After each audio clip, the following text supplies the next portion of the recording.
لله رب العالمين والعاقبة للمتقين والصلاة والسلام على خير خلقه محمد وآله وأصحابه أجمعين.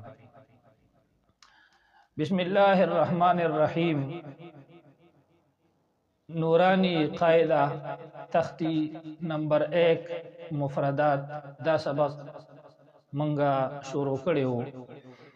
که څوک زمونږه لومبني درسونه اورېدل غواړي نو زمونږه د یوټیوب چینل هغه خامخا سبسکرایب کړئ او د بیل آیکان دباو کړئ د دې لپاره چې تاسو ته زمونږه نوري ویډیوګانې در رسي.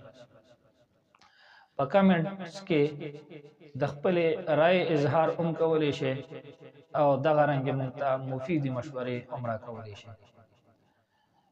نننی سبق هغه دی عین. دا د کوم ځای نه ادا کیږي؟ نو عین ادا کیږي د مرۍ د مینځ نه. دا مرۍ ده د دې ځای نه والا د دې ځای پورې دا کوم ځای کې چې دا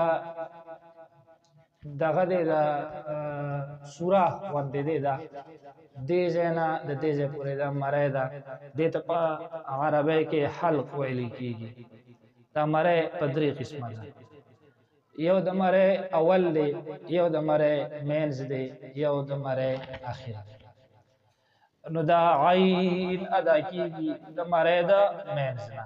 اسانه طریقه درته وایم، دا د مرۍ په مینځ کې کوم اډوکی چې دی په دې اډوکی باندې به ګوته کېدی او تاسو به وایئ عین. تاسو دا اډوکی چې دی دا به داسې وخوځي. تاسو ته په خپله معلومه شي چې موږ د عین تلفظ هغه صحیح ادا کو او عین هم د صحیح مخرج نه ادا کو. ورپسې حرف غین دې باندې ټکی دی. دا ادا کیږي د مرۍ د اول نه. دا د مرۍ اول دی په دې باندې ګوته کېدی غین. تاسو ته به اندازه لګي. بیا ورپسې حرف دی فا.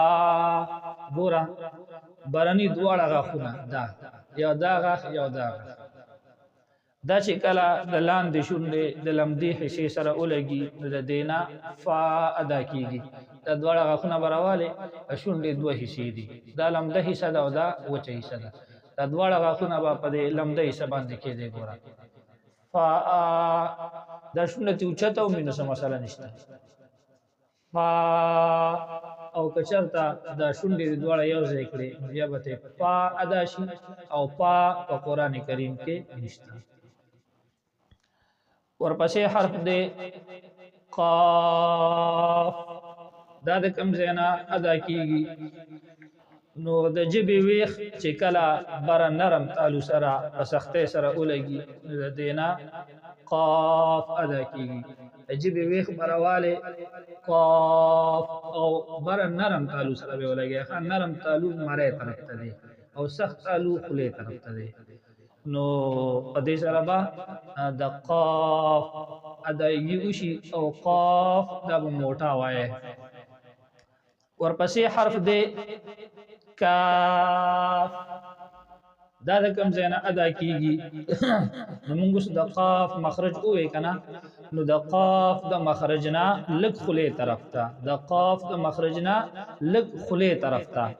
د ژبې ویښ چې کله بره تالو سره په سختۍ سره ولګي نو د دې نه کاف باریک ادا کېږي.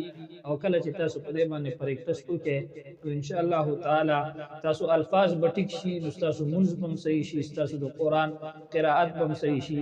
الله رب العزت دی په دنیا او آخرت کې تاسو موږ ټولو ته کامیابي نصیب کړي. وما علینا الا البلاغ المبین.